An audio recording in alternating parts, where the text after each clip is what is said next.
नमो विष्णुपादाय कृष्णपृष्ठाय भूतले सुदस्याधिकारी इति नामिने।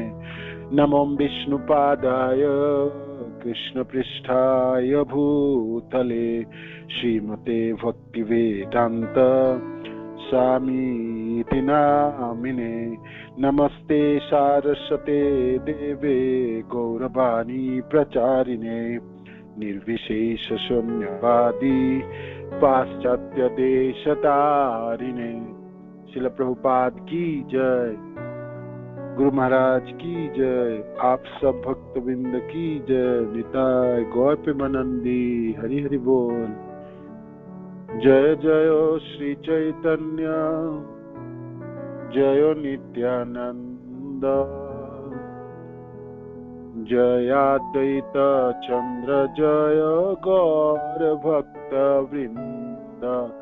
जय जय श्री चैतन्य जय नित्यानंद जय अद्वैत चंद्र जय गौर भक्त वृंद। जय जय श्री चैतन्य जय नित्यानंद जय अद्वैत चंद्र जय गौर भक्त वृंद। श्री श्री चैतन्य महाप्रभु की जय, श्री श्री नित्यानंद गोसाई की जय, श्री श्री अद्वैत ठाकुर की जय, श्री श्री गदाधर पंडित की जय, शिवास आदि गौर भक्त वृंद की जय। निताय निताय निताय गौर प्रेमानंदी हरि हरि बोल। श्री श्री चैतन्य चरितामृत श्रील कृष्णदास कविराज गोस्वामी की जय। श्री श्री चैतन्य चरितामृत मध्य लीला अध्याय 19 श्री चैतन्य महाप्रभु द्वारा रूप गोस्वामी का उपदेश और श्लोक संख्या 136 है आज की क्लास। और उपदेश अब शुरू हो गई। प्रभु कहे सुन रूप भक्ति रसेर लक्षण सूत्र रूपे कहीं विस्तार न जाए वर्णन।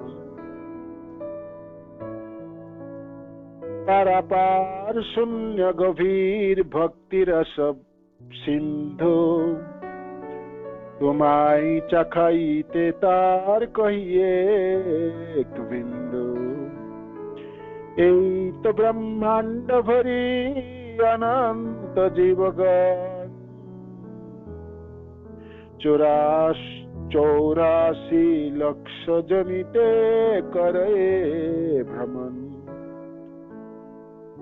केशाग्र शतभाग पुनः शतांश करी तार सम सूक्ष्म जीवेर स्वरूप विचारी।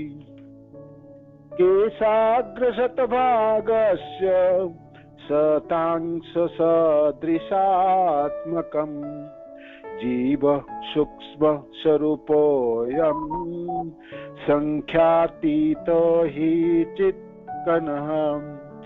बालाग्र शतभागस्य शतधा कल्पितस्य च भाग जीवो सविज्ञेय इति चाह पराश्रुति।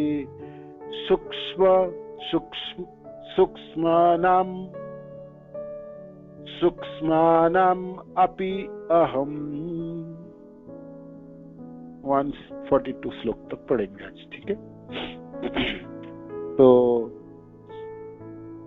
महाप्रभु कहते हैं रूप सुनो रूप भक्ति रसेर लक्षण, भक्ति रस की लक्षण गुणावली मैं आपको बताता हूं, है ना। तो सूत्र रूपे कही, सूत्र बने संक्षिप्त रूप में सूत्र के रूप में मैं बताऊंगा।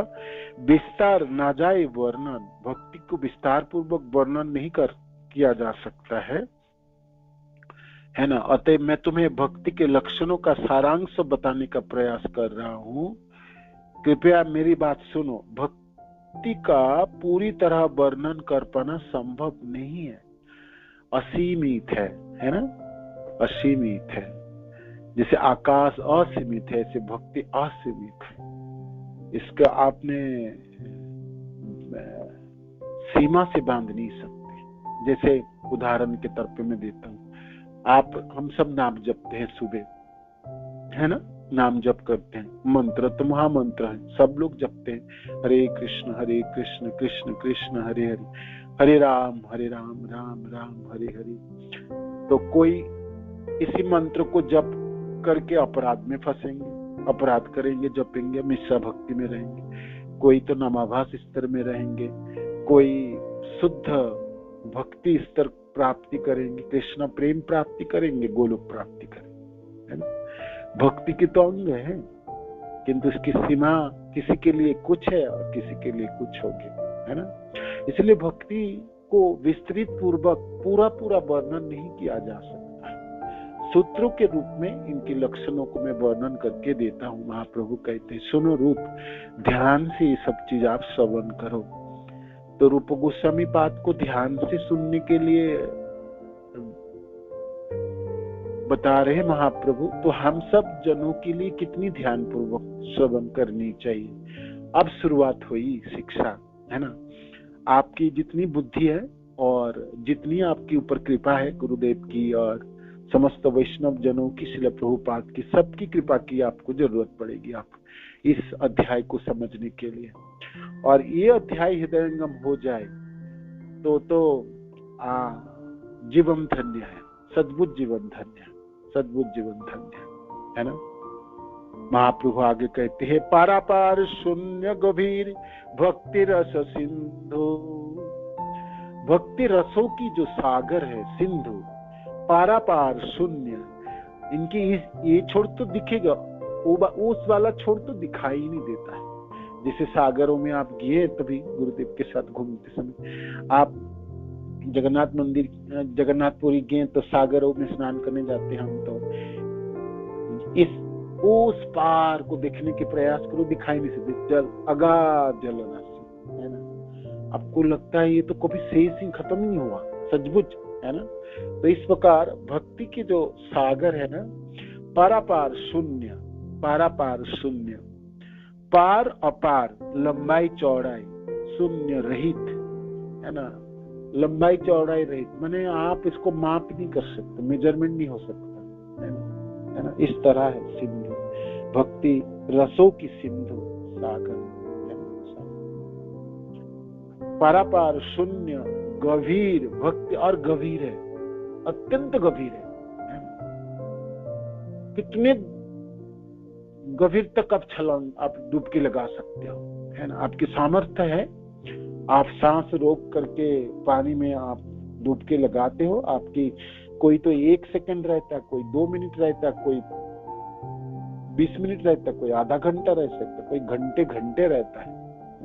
अपने अपने सामर्थ्य से डुबकी लगाते भाई अंदर रहता है। इस प्रकार अपने अपने सामर्थ्य के हिसाब से उड़ान भर के आप अपनी भक्ति के स्तरों को प्राप्ति कर सकते हैं। गभीर है भक्ति, भक्ति रसों की सागर अत्यंत गभीर है और पारापार शून्य है, पारापार शून्य। ऐसा कोई नहीं व्यक्ति कहेंगे कि मैं तो भक्ति पूरा कर लिया, मैं भक्ति की सब कुछ मैंने प्राप्ति कर ली, है ना। आप जीवन भर करने के बाद भी जब बूढ़े हो जाएंगे और मृत्यु के नजदीक, तब भी आप पीछे मुड़ के देखेंगे, ओहो मैंने तो कितने स्तर तो बाकी रह गया, मेरे को प्राप्त करना था, वो तो मैं कर ही नहीं पाया, वो तो मैं कर ही नहीं पाया, ऐसे लगेंगे, है ना, ऐसे लगेंगे। एक्चुअली वो अहंकारों से आवरण से ढका होता है और अज्ञानतों के आवरण से होता है। हम सोचते हैं हमने तो खूब भक्ति कर ली, हम तो खूब भक्ति कर रहे हैं, है ना। हम ऐसी भक्ति कर रहे हैं जैसे क्या कमाल की बात है ना। ऐसा लगता है ना, ये भी माया की एक प्रभाव है ना, मनों की एक विभ्रांति है।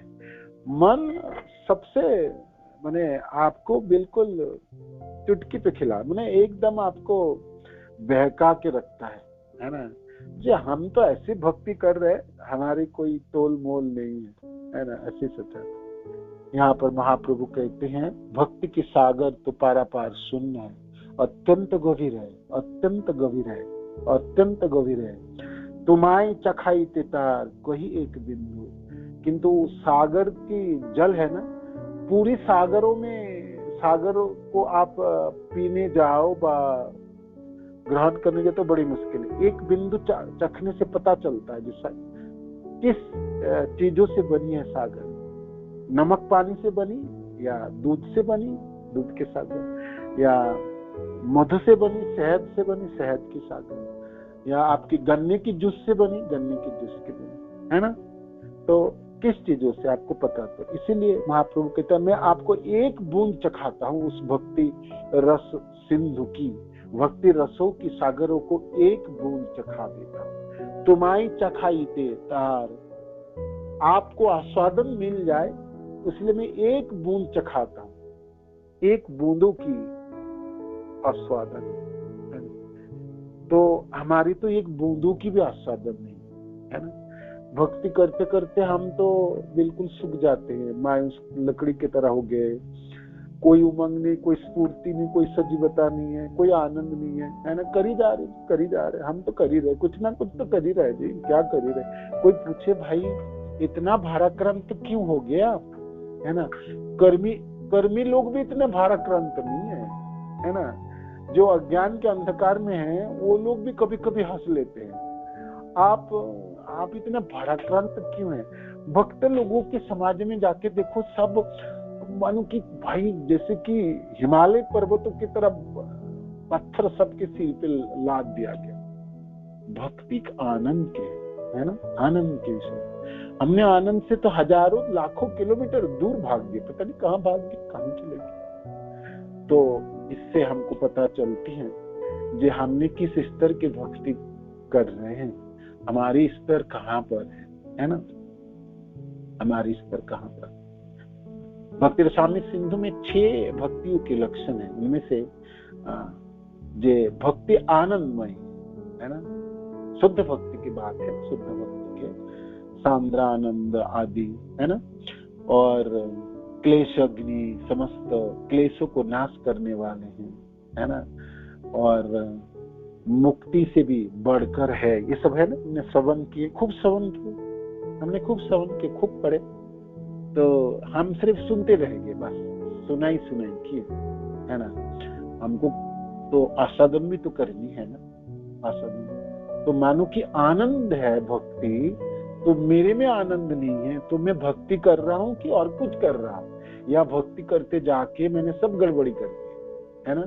तो वो सब पता चलेंगे हमको इस शिक्षाओं में। तो महाप्रभु कहते हैं उस भक्ति सागर के मैं एक बूंद चखाता हूँ, आपके आस्वादन के लिए मैं एक बूंद चखा देता हूँ, है ना, आपको समझ में आ जाएंगे। यही तो अब शुरुआत कर रहे महाप्रभु। यही तो ब्रह्मांड भरी अनंत जीवगण, 84 लक्ष जनित रहे भ्रमण। सारे ब्रह्मांड में, हर ब्रह्मांड में जीव भरा हुआ है, सब ब्रह्मांड में, और सब लोकों में जीव है। ऐसा नहीं सिर्फ धरती में मनुष्य है और किसी लोक में और कोई नहीं है, सब। तो यहाँ पर महाप्रभु कहते हैं यही तो ब्रह्मांड भरी, यही तो सब। तो इस प्रकार सारा ब्रह्मांड में अनंत अनगिनत जीवगण है, और उनकी कितनी प्रजातियां हैं, 84 लक्ष जनिते करो ये भ्रमण। और ये जीव 84 लक्ष जोनियों में भ्रमण करता है। 84 लाख जोनियां, 84 लाख प्रजातियां है ना, 84 लाख प्रजातियां है।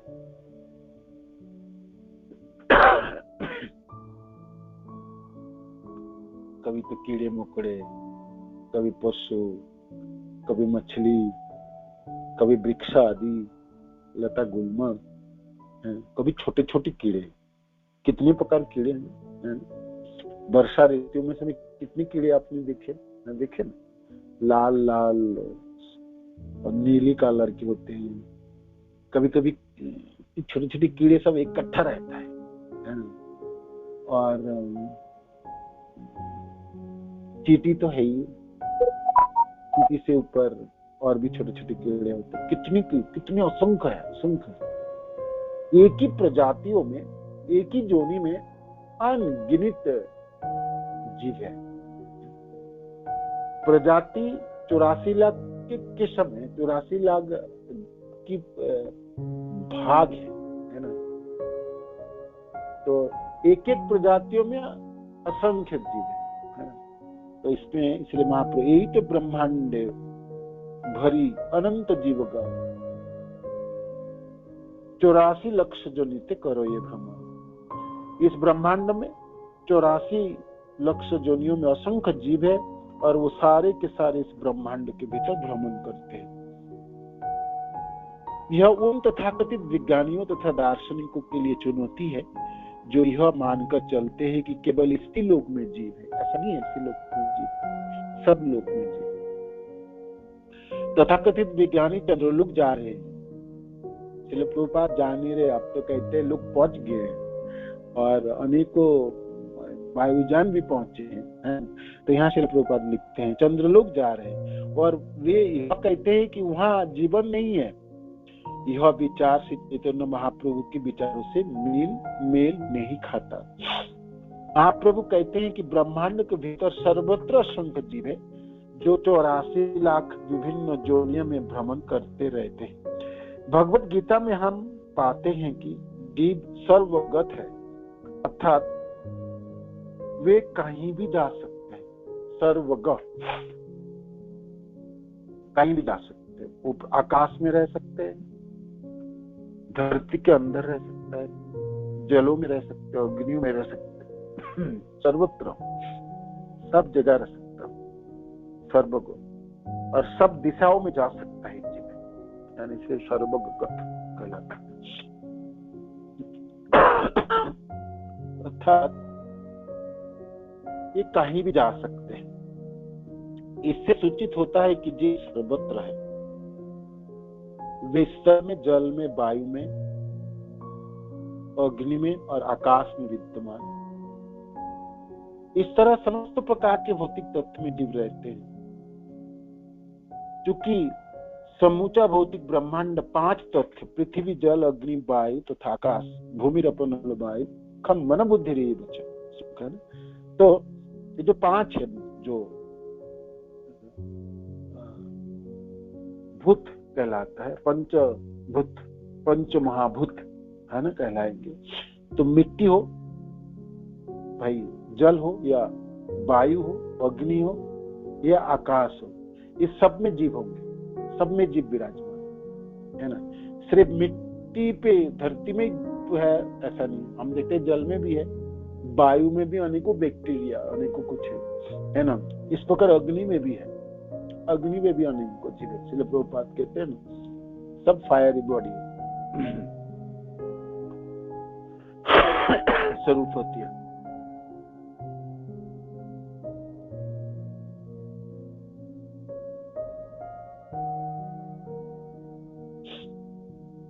ना, तो इस तरह समस्त प्रकार के भौतिक तत्व में जीव रहते हैं।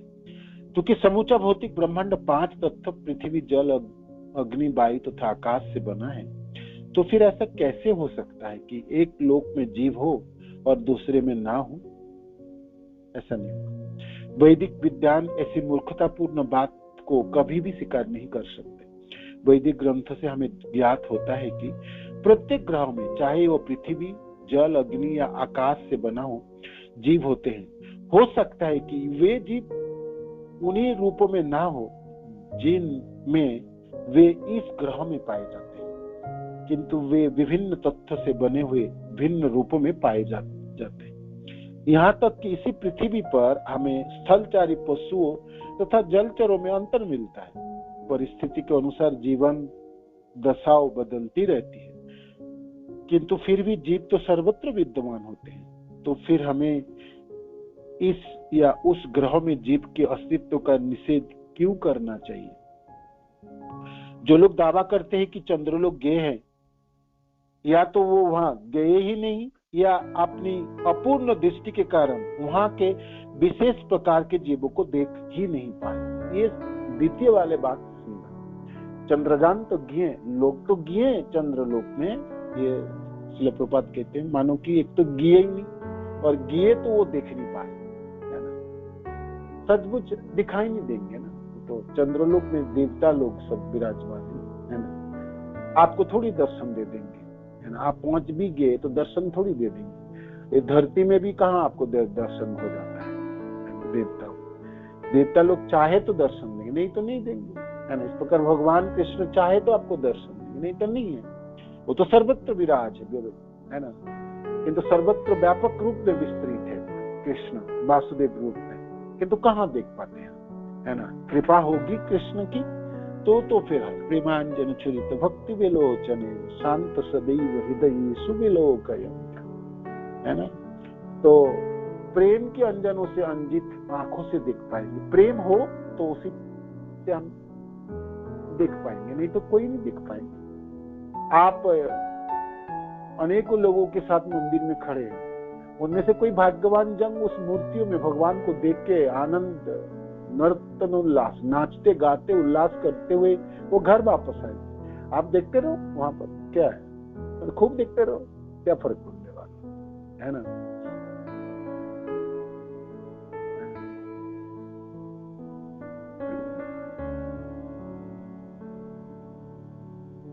क्या नाम भूल गया मैं, जगन्नाथपुरी में बावरी, क्या बावरी मैम,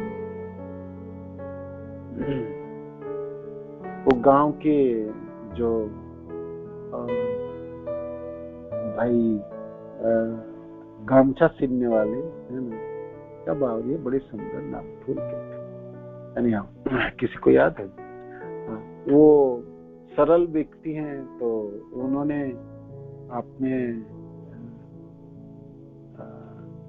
जगन्नाथपुरी पहुंचे तो खूब दर्शन वर्शन किए, तो दिखे तो लोग ये कर रहा वो कर रहा, तो वापस गए नहीं, उन्होंने बहुत इकट्ठा करके सब चीज दासिया बावरी है ना, तो उसकी कथा हम जानते ना, सुने खूब। तो वो किस प्रकार जगन्नाथ जी को दर्शन कर रहे थे और उनके हाथों से जगन्नाथ जी किस प्रकार ग्रहण कर रहे थे, है ना। तो सबके लिए एक जैसा थोड़ी करते हैं कृष्ण, एक जैसा व्यवहार थोड़ी करते। आप जाओगे तो एक ही टूर में, खड़े तो रहोगे एक ही भगवान के सामने, किंतु कोई भाग्यवान तो देख लेंगे उनमें से, किसी को कुछ भी नहीं दिखाई देगा, है ना। कोई भावना ही नहीं उत्पन्न होगी। आपको कहेंगे क्या मैंने इतना पैसा खर्चा करके क्यों आ गया, अपना गर्मी में क्यों खड़ा है यहाँ पर, इतना भीड़ है, इतने लोगों के सामने क्यों खड़े हो, ये ऐसा कोई होता है, इतने घंटे खड़ा रहूंगा लाइनों में क्या। उनकी विरक्ति मैंने वो तो ये कमी है वो कमी होता है ना, देखिए ना क्या प्रभु जी खाने का बंदोबस्त नहीं, रूम इतना गंदा है, लाइन में इतना खड़े, कहीं कुछ ठीक नहीं हो सकता, कोई एक काम ठीक नहीं कर सकते हो क्या। एक बार साउथ इंडिया में गए तो 180 लोग थे, तो क्या करेंगे, जिस दिन भाग्य खराब होता तो होता। एक ट्रेन पकड़े, मेरे को आज भी याद है, केरला एक्सप्रेस है, हमने तिरुपति बालाजी से वहां पर स्टेशन से ट्रेन पकड़े, हमको जाना था गुरुवायूर केरला। तो वो ट्रेन में चढ़ गया 180 लोग और हमारे रिजर्व सीट है, हमने बहुत पहले से बुकिंग करके, और हम उठ के देखे हमारा एक भी सीट नहीं, सब दखल करके रखा है। और वो भी जो लोग काले कपड़े वाले, वो जो व्रत करते ना आयाप्पा के, वो सब लोग हैं। हमने उसको हटाए, हाथ पकड़ के कुछ करे, उठा के बैठा देते तो फिर लेट जाते, और फिर उसको उठा के फिर दूसरे साइड में दे तो फिर आके बढ़ जाता। वो बात नहीं करता, वो लोग बातें नहीं करते ना ऐसे व्रत धारण के।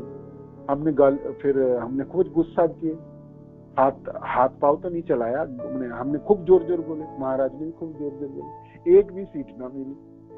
1 घंटा हमने कर लिया कॉस्ट। तो मैंने सोचा जी तो रात बीत जाएंगे, हम तो सुबह पहुंच जाएंगे, हमने ऐसे करते रहे तो क्या फायदा, उससे तो अच्छा हमने नाम जप कर लें। तो हम सब लोगों को आप बोल दीजिए भाई आपने टॉयलेट वगैरह में खड़े हो जाओ, जो दोनों कमरे के, दोनों बॉगी के कोच के बीच की जो जगह है वो भर लो, नीचे बैठ जाओ, कहीं भी साइड में बैठ जाओ, सीट की अभिलाषा मत करो। आप ऐसा मत सोचो आपकी कंफर्म बुकिंग है, यहाँ पर कोई कंफर्मेशन नहीं होता। दुखालय महात्मा, गीता के श्लोक प्रयोग कर लो, हम पढ़ते समय थोड़ी पढ़ेंगे, और आप ही अस्थिर अवस्थाओं में प्रयोग करो ना। तो सबको हमने बोल दिए। गुरु महाराज ने कहा, गुरु महाराज भी थक गए जो नहीं हो सकता, असंभव है। 180 के 180 लोग, 2-4 सीट हो 10 हो तो कम से कम कुछ किया जाए। एक भी नाम मिले, एक भी नाम मिले है ना, एक भी नाम मिले। सब टॉयलेट के वहां पर वॉशरूम के बाहर जैसे लोग रहते हैं ना, लोग जाते हैं ना जिससे टिकट नहीं होता है और कैसे भी करके गुजर के जाना है, तो उस तरह से सब बैठे जपते तो गुरुवायूर पहुंचे, गुरुवायूर जी के दर्शन किए तो सब लोग बड़ी आनंदित हुए। तो तब तो सब गुस्से में थे, सानंद को एक काम ठीक नहीं कर सकता, आपको किसने बोला था इस ट्रेन में बुकिंग करने के लिए? तो मैं भी जुम्मा टूर चलाता था, मेरे को क्या पता ये सब चीज, इतना भीड़ होने वाला और आपको एक सीट नहीं मिलने वाला। भाग्य तो आपका खराब, मेरा खराब, सबकी खराब, पैसा तो हमने दिए तब भी गया। तो इस प्रकार मानो कि आपके मनों में कोई भावना नहीं, तो लोगों ने सबको हमने कहा जपो, माला जपो, है ना, जपो में देखो कितना शांति अनुभव करेंगे। और बैठ के जप रहे हो, और वो भी वॉशरूम के सामने। और हमारे भाई, हमारे आचार्यों में से कितने सब आचार्यों तो जानबूझ के टॉयलेट के अंदर जपते थे, है ना। तो इस तरह से भी उदाहरण दिए। मैं कुछ लोगों को हौसला दिए जिन्होंने जपना जपे, अब क्या करें, और कोई गति है नहीं, रास्ता है नहीं। तो कोई कुछ बोला, थोड़ा गुस्सा किया, बोलता रहा, जपता रहा। 4 बज गई, हमारा स्टेशन आ गया, उतर गया, हम चले गए। जलन दो, अब क्या सीटर क्या करे, हमारा कोई ना सोए। हमने कहा आँख कान बंद कर लीजिए, आगे से हमने कभी तिरुपति से गुरुवायूर नहीं जाएंगे, उसके लिए अलग से बनाएंगे। अलग बना के फिर दोबारा हमने गए, ठीक से गए थे। तो ये माने अनेकों व्यवधान होती है, अनेकों समस्याएं होती है। आपकी जैसी भावना होगी, इस प्रकार मूर्ति स्फुरित हो जाता है ना, होता है ना, विग्रह न तुम्हें, है ना, और साक्षात ब्रजेंद्र नंदन, है ना, साक्षी गोपाल की कथाओं में आता है ना, ये आप साक्षात ब्रजेंद्र नंदन है, आप विग्रह थोड़ी है। किसी को तो विग्रह दिखेगी, किसी को तो कुछ नहीं दिखेगी, किसी को कुछ फूल मालाएं बड़ी सुंदर है, भगवान कितने सुंदर कपड़े पहने, कोई सराहना करेगा, कोई तो सब कुछ देख लेंगे, बातें भी कर लेंगे और निकल लेंगे। तो भक्ति की गंभीरता है ना, अपने सामर्थ्य से उड़ान भरता है और दर्शन करता है। तो भावनाओं की बात है ना। तो हर जगह में जीव है, आपकी आंखें नहीं तो देखोगे क्या, और आप पहुंच तो भी जाओगे, पहुंचने से थोड़ी हो गया जो आप सब कुछ देख लोगे, है ना। पहुंच तो कोई भी जाए जगन्नाथपुरी में और मंदिर में खड़े हो जाओ जाके, तो ऐसा थोड़ी जगन्नाथ जी को आप जिस प्रकार महाप्रभु देखते थे इस प्रकार देख पाओगे। मुरली धारण करके मुरलीधारी बन गए, है ना। तो होता है ना, हम देखते हैं ना, कोई लोग तो खूब रोते हैं। मैंने देखा, जब भी जगन्नाथपुरी में टूर में जाता हूँ, देखता हमारे ग्रुप के आधा से लोग तो रोने ही लगता है। तो उस समय आप कुछ पूछोगे जो भाई क्यों रो रहे, कोई बोल नहीं पाएंगे, किंतु ये प्रेम है ना भगवान के प्रति। जय जगन्नाथ जी इतने दिन बाद क्यों बुलाए, और बुलाए भी तो हम आपके प्रति आसक्त क्यों नहीं हो पाए। यहाँ कोई लोग इसीलिए रोते हैं, आनंद में रोते हैं, आनंद की अश्रु होती है ना। तो भावनाओं के ऊपर निर्भर करता है कौन क्या देखेंगे, क्या सोचेंगे और क्या प्राप्ति होगी। तो इसीलिए अनेकों ग्रहों में जीव होते हुए आपकी आंखों में सामर्थ्य नहीं है तो देख ही नहीं पाएंगे, है ना। ऐसे भी आंख में क्या सामर्थ्य है, आंखों में सूर्यदेव होगी तो आंख होते हुए भी तभी देख पाओगे। सूर्य प्रकाश नहीं है तो आंख रहते हुए अंधेरा है। और इस रूम में बैठ के हम क्लास देख रहे हो, इस दीवार के उस पार एक रूम है और वहां पे लोग रहते हैं, मैं देख नहीं पाता हूँ, आंखें तो है, तो दीवार की व्यवधान है। तो आंखें होने से थोड़ी दर्शन हो जाएंगे, है ना। तो इस प्रकार सब ग्रहों में जीव है। इसलिए प्रभुपाद लिखते हैं, एक तो हो सकता है वो गया ही, और गया हो तो वो देखने की सामर्थ्य नहीं है, उसमें देखने की सामर्थ्य, अपूर्ण दृष्टि से। जीवों को अनंत कहा गया है, फिर भी वे 84 लाख योनियों से संबंधित बतलाया गया है। विष्णु पुराण में इसकी पूरी हिसाब है ना, कहां पर कितने प्रजातियां रहती है। जलजा नवलक्षानि स्थावरा लक्ष विंशति कृमयो रुद्र संख्या काम पक्षिणां दशलक्षणं 30 लक्षानि पाशव चतुर्लक्षानि मानुषाम। जलज नवलक्षानि, जल में तो 9 लाख प्रजातियां रहती हैं। स्थावरा लक्ष विंशति, 20 लाख प्रजाति तो आपकी स्थल में रहते हैं, भूमि में। कृमया रुद्र संख्या, कीड़े मकोड़े तो 11 लाख, रुद्र संख्या 11 लाख है। पक्षिनम 10 लक्षान, पक्षियों की प्रजाति 10 लक्ष की है। 30 लक्षानि पाशव, पशु की प्रजाति 30 लक्ष है। तो 9 और 11 20 हो गई, और लक्ष विंशति स्थवरा 40 हो गई, है ना। पक्षिनम 10 लक्षानम 50 हो गई, और 30 लक्षानि पाशव, है ना। पशु 30 है, 50 और 30 80 हो गई। चतुर्लक्षानि मनुष्य, 4 लक्ष मनुष्यों की प्रजाति 4 लक्ष की है ना। तो ये है विष्णु पुराण में 84 लाख की विभाजन है, 84 लाख से। इनमें से कुछ जोनियां एक ग्रह में हो सकता है तो दूसरे में नहीं, किंतु हर हालत में ब्रह्मांड के सारे ग्रहों में, यहाँ तक कि सूर्य पर भी जीव विद्यमान होते हैं। यह वैदिक ग्रंथ का निर्णय है। भगवत गीता में भी इसकी पुष्टि है। न जायते म्रियते वा कदाचिन नायं भूत्वा भविता वन भूयम् अजो नित्य शाश्वत अहं पुराणो न हन्नते हन्नमाने शरीरे। आत्मा की ना तो जन्म होता है और ना मृत्यु है उसकी। म्रियते वा कदाचित नायं भूत्वा, है ना, यह ना कभी जन्म है और ना जन्म लेता है और ना ही जन्म लेगा। ना उसकी भूत है, ना भविष्य है, और ना भूय, ना वर्तमान है ना, ऐसा है।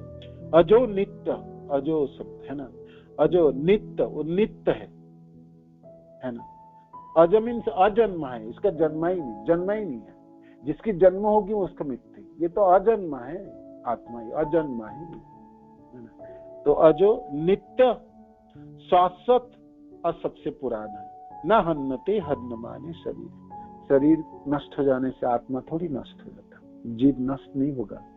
हम सनातन, हम ऐसे रहेंगे। ममे वंश जीव लोके जीव भूत सनातन, भगवान कृष्ण कहते हैं। किंतु हम शरीर धारण करते हैं, जो भी प्रजाति हम होंगे, कीड़े मकोड़ होंगे, पशु पक्षी होंगे, कृमियां होगी, मनुष्यों की प्रजाति हो, देवता की प्रजाति, जो भी हो, है ना।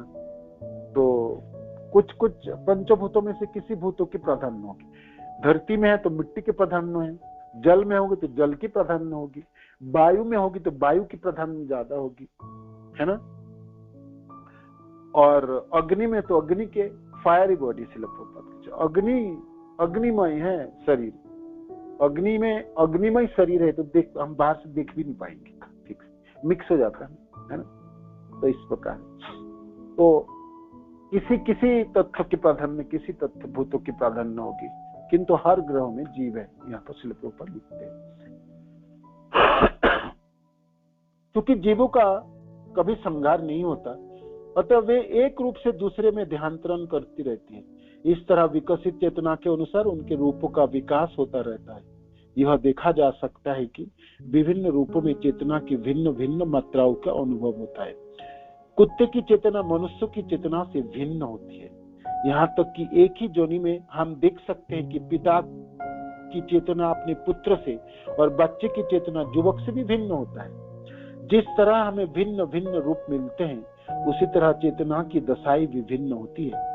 जहाँ हमें चेतना की विभिन्न दशाएं दिखाई पड़े तो समझ लेना चाहिए कि शरीर भिन्न भिन्न है।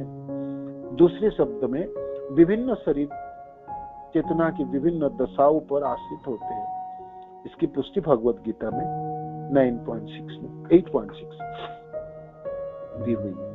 यम जम वापि स्मरणं भावं तेज अन्ते कलेबरं तम तम एवेति कौन्तेय सदा तद्भाव भावित तम तमेवेति कौन्तेय तम यम यम वापि स्मरणं भावं तेज अन्ते कलेबरं तम तम तम तमेवेति कौन्तेय सदा तद्भाव भावित। मृत्यु के समय जीव की जैसी चेतना होती है उसी के अनुसार उसे अगला शरीर मिलता है। जैसी चेतना होगी ऐसी मिलेगी शरीर, है ना, ऐसी मिलेगी। जब भरत महाराज ने अनेकों साल अपनी राजा की भूमिका निभाने के बाद अपने युवती स्त्री और को छोड़ के अपनी सुसागरा पृथ्वी के राजत्व छोड़ के उन्होंने सोचा मैं और अच्छी तरह से भक्ति करूंगा। भक्ति तो कर ही रहे थे, है ना, राजर्षि थे, सिर्फ राजा नहीं थे, ऋषि थे, राजा के रूप में ऋषि थे, प्रजा की इतने सुंदर पालन करते थे, है ना, हर तरह से वो भक्ति में थे और भगवान की सुंदर उन्होंने पूजा अर्चना कर रहे थे। किंतु उनके मनों में अभिलाषा जो मैं और अच्छी तरह से करूंगा। ये थोड़ी सी जंजाल है ना राज गद्दी, तो इससे छुटकारा करके उन्होंने पुनः आश्रम गंडकी नदी के तट पे बिहार में वो आश्रम आज भी है, वो जगह क्षेत्र पुण्य भूमि है, वहां पर आए। जंगल में घिरा हुआ गंडकी नदी के तट पे एक कुटिया बनाए और उन्होंने अपना ध्यानस्थ किए, ध्यान लगाए। सुबह की आन्निक, दोपहर की, शाम की भक्ति की जो है ना, तो उन्होंने बहुत अच्छे तरह से कर रहे थे। वो पड़ी रहे नजर एक दिन वो हिरन जो गर्भवती थी और वो सिंह की गर्जना से डर के उन्होंने नदी पार करना था, छलांग लगा दिया जलों में। तो उतने डरा हुआ था तो गर्भ से बच्चे निकल गए और वो तो कैसे भी करके अतिक्रम कर गई हो सकता है, किंतु वो जो बच्चे जन्म हुए हिरन की बच्ची वो तो बहते हुए चली जा रही। इतने दृश्य को देख लिए भरत महाराज ने, उन्होंने हृदय में दया उद्रेक जाग उठी, हिरन की बच्चे को बचा के ले आए, आश्रम में रखे और बाकी कथा आप सब जानते हैं। शरीर को छोड़ते समय मेरा हिरन की बच्चे का क्या होगा, भालू खा जाएंगे, कहाँ चलेगा। वो हिरन के बच्चे को बहुत प्यार लाड प्यार कर रहे थे, खूब कर रहे थे, उन्हीं के साथ ही रहते थे।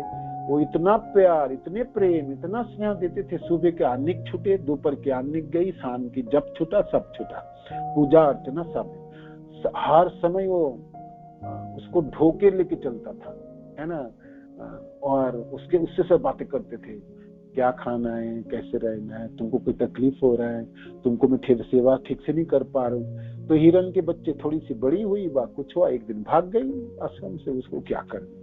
ढूंढते ढूंढते कहीं ढूंढ नहीं मिली, संध्या होने ही वाला था, परेशान हो गए, हाय हाय मेरे से एक काम नहीं हुआ, एक हिरन बच्चा में रख नहीं पाया, है ना, अपने को कोस रहा था। और इस तरह से हिरन के बारे में सोचते सोचते ही जड़ भरत महाराज की मृत्यु हो गई। क्या होगा, जैसे मति ऐसी गति, है ना, इसलिए बिल्कुल गलती नहीं होती है, बिल्कुल गलती नहीं होगी, एकदम नहीं, बुद्ध मत बनो, है ना। एक दिन मैं जब मरूंगा और मैं कुछ भी सोचूंगा तो मैं कृष्ण को प्राप्त कर लूंगा, एकदम बुद्ध मत बनो, एकदम बनो, है ना, बेवकूफी मत बन के रहो, अज्ञानों के अंधकार में मत पड़ो, है ना। आप कहोगे कृष्ण बड़ी कृपालु हैं और दयालु हैं और दया करते हैं, तो फिर ये श्लोक ना होती, जम जम वापि स्मरणं तेजं ते कलेबरं, है ना। जैसा मति होगी, कृष्ण दयालु है ना, आपकी जैसा मति होगी ऐसी गति कर देंगे ना, जो आप चाहते हैं वो करेंगे।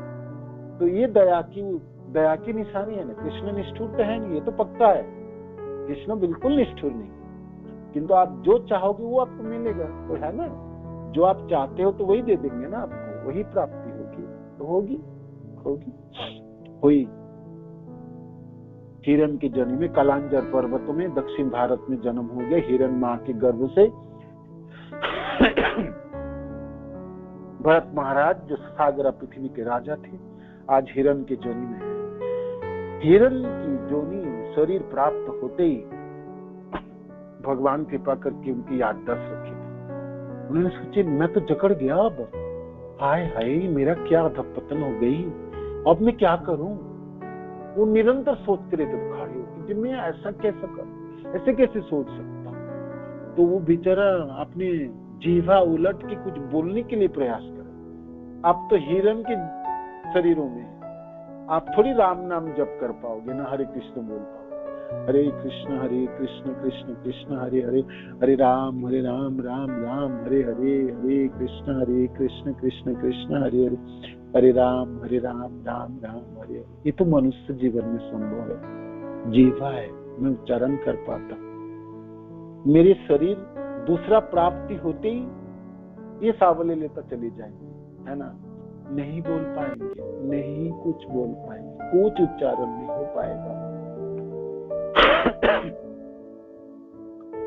तो उन्होंने सोचा मैं इस हिरण के गुट में रहूं तो मेरा और अधपतन होगा। तो वो उन्होंने सोचा पहले तो मैं अपने माँ को और ये हिरण की सागा संबंधी सज्जनों को छोड़ूं, इन लोगों के साथ रहूं ना तो इन लोगों की जैसे ही प्रवृत्ति उत्पन्न हो जाएंगी, है ना, खाएंगे पिएंगे नाचूंगा पशु जनी में और फिर और अधपतन। तो उन्होंने सोचा पहले तो इन लोगों को छोड़ता। तो वो एक दिन भाग गए, टोली से भाग गए और कलांजार पर्वत के जंगलों के बीच चलते चलते चलते चलते दक्षिण भारत से उन्होंने बिहार की गंडकी नदी के तट पे पुलह आश्रम में दोबारा वापस आए। किंतु आज परिस्थिति भिन्न था। आज वो भरत महाराज नहीं थे जो पुलह आश्रम में कुटिया बना के अपने साधन करने आए थे। आज तो वो पशु जन्म में बांध गए। तो घूमते थे चारों तरफ आश्रमों के, आश्रम को देखता था। उन्होंने सोचे था मैं सामान्य काम क्यों नहीं कर पाऊंगा, अब मैं जप क्यों नहीं कर पाता हूँ, मैं बोल क्यों नहीं पाऊंगा, है ना। हिरण बेचारा क्या बोलेगा, है ना, क्या बोलेगा बताओ, क्या बोलोगे, बोल पाओगे, कुछ ना बोल पाएंगे, कुछ ना बोल पाएंगे, कुछ ना कर पाएंगे। तो सब कुछ उसको याद आता था, सब कुछ जो मैं किस प्रकार जब साधन कर रहा था, मैं क्यों पड़ गया इस हिरण के चक्करों में, मेरे को क्यों आसक्ति हो गया, मैं आंख खोल के क्यों देखा उसको बहते हुए, हाय हाय मैं क्या करूं। तो बिल्कुल लाचार असहाय दोनों आंखों से अश्रु निकलते, रोता था। रोते हुए वो चारों चक्कर काटता था आश्रम में और आपको ऊपर धिक्कार देता था। ग्लानियों के अनुभव को मैंने क्यों नहीं किया, मैं पूरा क्यों नहीं कर पाया, मैंने क्यों नहीं कर पाया, मैं शरीर छोड़ते समय में क्यों नहीं पूरा कर दिया था मैंने अपने साधन को, और मैं क्यों नहीं निकल पाया था, मैंने हिरणों में क्यों पड़ गया। अपने को खूब कोसते, है ना, धिक्कार देते हुए उन्होंने सोचे अब मैं क्या करूं, मैं भूखा रह जाता हूं। तो उन्होंने खान पान छोड़ी, उन्होंने सूखा पत्ता खाता था और वो आश्रम के जो साधु संत जन थे जो झूठन फेंक देते थे उस झूठन को खाते थे। तीन टाइम सुबह दोपहर और शाम गंडकी नदी में स्नान करते थे और भगवान से प्रार्थना करते थे प्रभु कैसे भी करके मेरे को हिरण जनी से निकाल, कैसे भी करके निकाल, कैसे निकाल, है ना। भगवान कृपा करके उनको याद रखे थे इसलिए वो कर पाए थे। हम तो हमारे तो याद भी नहीं रहेंगे, हम तो अज्ञान के अंधकार में धकेल दिया जाए, क्या करेंगे। हे कृष्ण नहीं कर पाएंगे, है ना, नहीं कर पाएंगे। बड़ी विवशता है। हम सोचते हैं क्या विवशता हो जाए, पशु जमी तो हो जाए, पतन हो जाए तो हो जाए, क्या होगा, है ना। हम समझ नहीं पा रहे, सचमुच हम सब लोग समझ नहीं पा रहे। हमसे ये सब छीन जाएंगे ना, अभी मृत्यु हमको पकड़ लेगा, मृत्यु कौन बचाएंगे आपको बताओ। करोड़ों लोगों के बीच में से आपको निकाल के ले जाएंगे, आप हाथ पकड़ के रखोगे ना, देखते देखते निकाल के ले जाएंगे। काल इतना भयंकर है, इतने प्रचंड प्रहार है, आप कुछ भी ना कर पाओगे, रोने के अलावा आपको कुछ भी नहीं कर सकते, कुछ भी ना कर सकोगे। क्या करोगे बताओ, क्या होगी? इतनी असहाय थे, पूरे घूमते थे और रोते थे, विलपते थे, किंतु आज साथ देने वाला कोई ना है, सांत्वना देने वाला कोई ना है। पशु को, हिरण को कौन समझाए? उसका पीठ थपथपाने वाला कोई ना है, कोई ना है, कोई ना है, कोई ना, कोई ना। तो उन्होंने सोचा कैसे छोड़ू मैं, बोलने से तो छूट ना जाए ना, आयु जितने दिन है उतना तो रहना है। आप कहोगे क्यों नहीं कर पा रहा हूँ, हे कृष्ण उच्चारण क्यों नहीं कर पाऊंगा मैं, जब क्यों नहीं कर पाऊंगा, क्यों नहीं हो पा रहा मेरे से, मेरे समय तो बीत गए, सब बीत जाए, है ना। ऐसे करते करते एक दिन गंडकी नदी में स्नान कर ही रहे थे और शरीर को छोड़ दिया उन्होंने गंडकी नदी में। तो भगवान के बारे में ही सोच रहे थे, है ना। उन्होंने पूर्व जीवन में जो साधन शुरू किए थे, किंतु जेहेतु पशु जन्म में थे तो फिर मनुष्य जन्म प्राप्ति होगी ना, मनुष्य से ही फिर उनकी ऊर्ध्व गति होगी। इस जन्म मृत्यु चक्र से उनको निकाल सकते हो, पशु जन्म से एकदम निकल के नहीं जाओगे। फिर दक्षिण भारत के जन्म हुआ, अब ब्राह्मण के घरों में जन्म हुई, कथा सब आप जानते हैं, ठीक है ना। तो किस प्रकार आप जड़ के रूप में रह जाए। इस बार तो ना कुछ पढ़ाई करनी, ना कुछ सुनना है, ना बाहर से कोई शब्द कानों में आने देना, भगवान को अपने हृदय में धारण करते ढोते हुए चलता था। एक पल के लिए विस्मरण नहीं करते थे। जब मैं एक पल के लिए भूल जाऊं कृष्ण का, उस समय मृत्यु हो जाए तो मेरे को नहीं झेलना और नहीं झेलना, है ना। मैं एक पल के लिए, एक क्षणों के लिए भी भरत महाराज आपने भगवान को दूर नहीं किए, हृदय में इस प्रकार बांध के रख दिए। सारी इंद्रियां उनकी अंतर्मुखी हो गई। आंख तो थी, दिखाई नहीं देते थे, लड़खड़ाता हुआ चलता था। कान तो थी, सुनना नहीं चाहता, बाहर के एक भी शब्द सुनते नहीं थे। तो लोग कहते बहरा है ना, सुंदर लड़का है ना। और भगवान को निरंतर ध्यानस्थ होके चलोगे रास्ता तो लड़खड़ाओगे ना, तो कहता है इसको चलना भी नहीं आता है ना। कुछ भी, इसके पिताजी ने बहुत कोशिश किया, जो इसको ब्राह्मण घरों की बच्चे हैं तो कुछ कोई संस्कृत सिखा दूं तो कसु कर्मकांडी करके तो खाएगा पिएगा, पूजा वगैरह करके, कुछ ना सीखे। एक अल्फाबेट भी उन्होंने उच्चारण नहीं किए, ना अपने हृदय में ना अपने कानों में सुने, कुछ भी सिखाए। तो उसके पिताजी थक गए, तो उनके भाई लोगों ने सिखा, सब पिताजी चल बसे, भाई लोगों ने भी कुछ ना कर पाए, कुछ ना सिखाए। कहते ये तो जड़ है, ये तो पत्थर है, पत्थर है ना, पत्थर। भरत महाराज सोच रहे थे वो भौतिक ज्ञान क्यों मैं ग्रहण करूं, जो मैं दोबारा हिरण की जनी मिला था आप नहीं करना, मेरे को आज पशु जनी में नहीं जाना, है ना। इस बार तो एक पल के नहीं भूलूंगा मैं, एक पल के लिए नहीं भूलेंगे, है ना, एक पल के लिए नहीं। इसलिए शरीर परिवर्तन हो जाने से ना बड़ी समस्या है, बहुत ही समस्या है, बहुत बड़ी समस्या है ना। किंतु देहांतरण तो होगी, है ना। जैसी मति होगी ऐसी गति होगी, है ना, जैसे मति होगी ऐसी गति होगी। आपको ठीक है, सुचिताम सिमताम गे जोग भ्रष्ट अभिजायते, मानो कि हम भक्ति करते करते चुक भी जा रहे हैं, किंतु चुकने से तो बड़ी खतरनाक वाली बात होगी। आप मृत्यु के समय हम अपने इंद्रिय संचालन नहीं कर पाए ना, बहुत खतरनाक वाली बात होगी, माने बहुत चांस की बात होगी, है ना।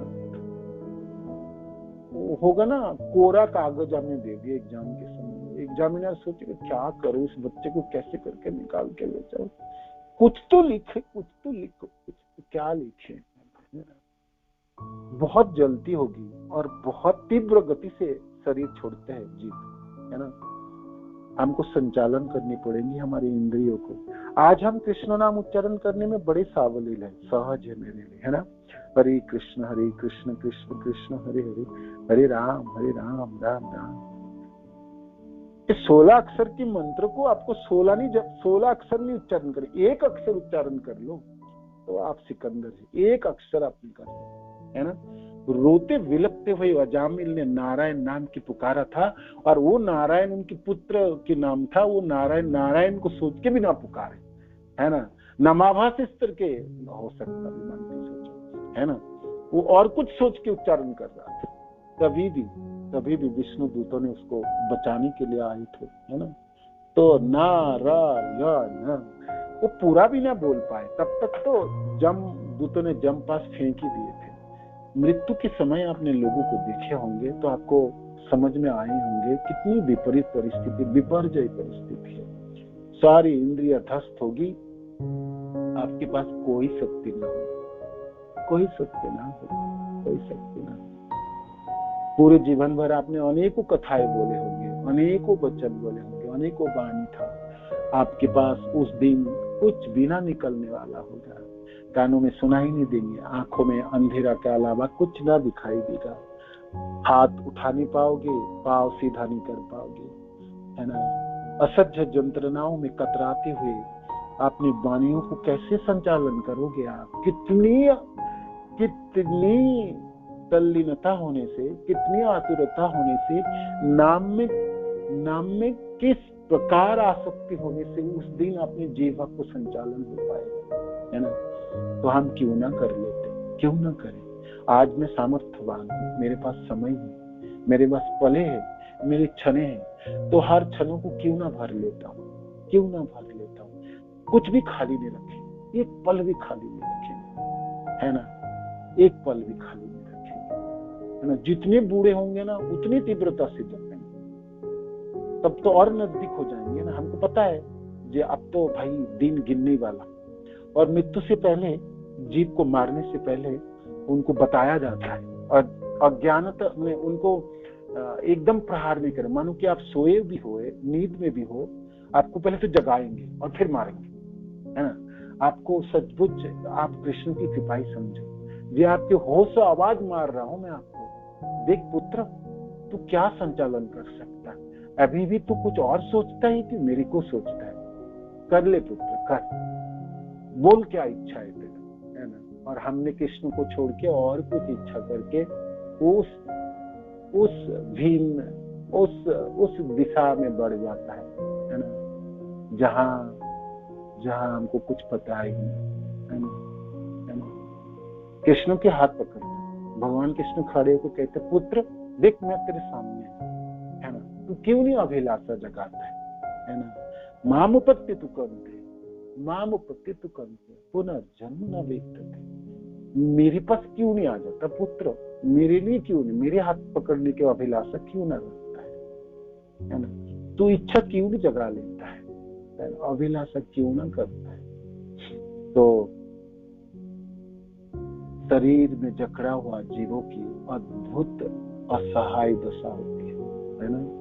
जड़ भरत महाराज की कथा आपको, हम सबों को भूलना नहीं चाहिए, हमेशा याद रखना चाहिए, हमेशा याद रखना चाहिए। उनकी असहायता, पुलह आश्रम के चारों तरफ घूमते हुए रोने की, और अपनी ग्लानि और अक्षमताएं, जीवा को उलट करके उन्होंने नामों की पुकारने के लिए प्रयास किया। जो मैं इतने नाम जपता था और मैं कुछ तो कर पाऊंगा, क्यों नहीं कर पाऊंगा। पशु जनियों में, हिरण के जनियों में वो बेचारा कैसा करे, जीव तो उलट ही नहीं जाएंगे, वाणी तो निकलेगा ही।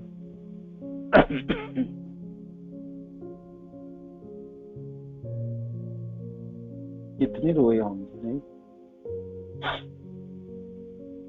ये कृष्ण एक कृपा तो कर दो, है ना, आपके अलावा और कोई मति ना हो।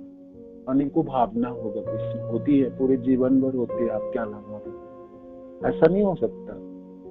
सारे कुछ आप ही ले, है ना। मेरे मतियों में, मेरे हृदय में, मेरे इंद्रियों में, मेरे भावनाओं में आप हो, है ना। ये कृष्ण इतनी तो प्रार्थना करता हूँ, है ना।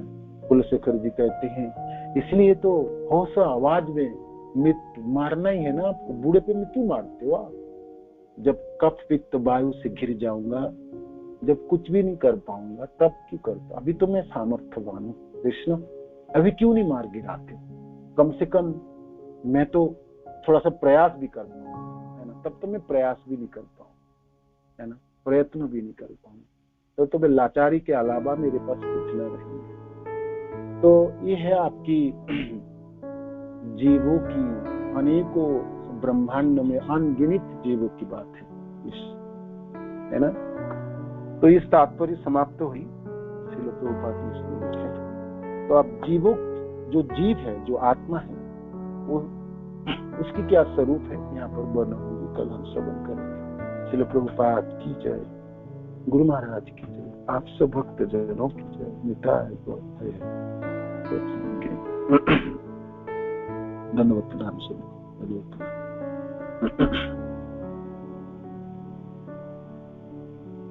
himself.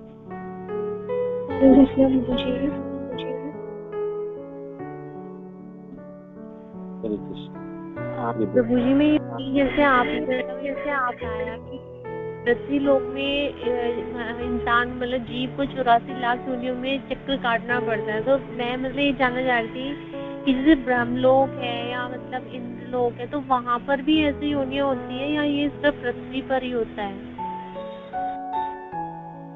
ये पूरे ब्रह्मांड की बात आई, 84 लाख प्रजातियों है ना, 4 लाख जो प्रजाति मनुष्यों की बात आती है ना, तो उनमें से देवता लोग भी गिने जाते हैं, देवताओं की, है ना।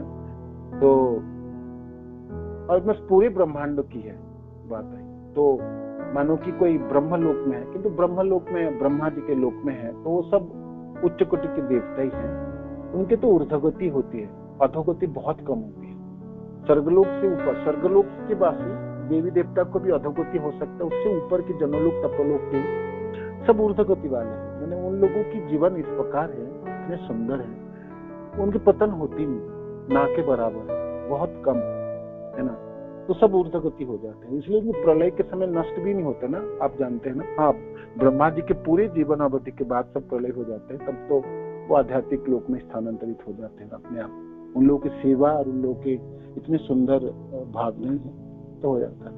तो विशेष करके आप देखोगे, हमने धरती है, ये भूलोक है, और उनके नीचे पाताल लोक आदियों की, यह इसके ऊपर जो आपके भूवर लोक है या स्वर्गलोक है, वहां तक भी ऐसी गति चलती है। आप कभी कभी देखे ना, इंद्र भी सुअर, मैंने इंद्र को भी पिग बनना पड़ा, मैंने सुअर जन्म में आना पड़ा, है ना। तो इंद्र को भी अधपतन हुई। कभी कभी देवता लोगों को भी सर्प बनना पड़ता है, अजगर, है ना, तो उनका भी अधपतन हो जाता है। तो जोनिया तो वही है, 84 लाख के आप धरो, है ना। तो इस तरह से आप सोच सकते हो इसको।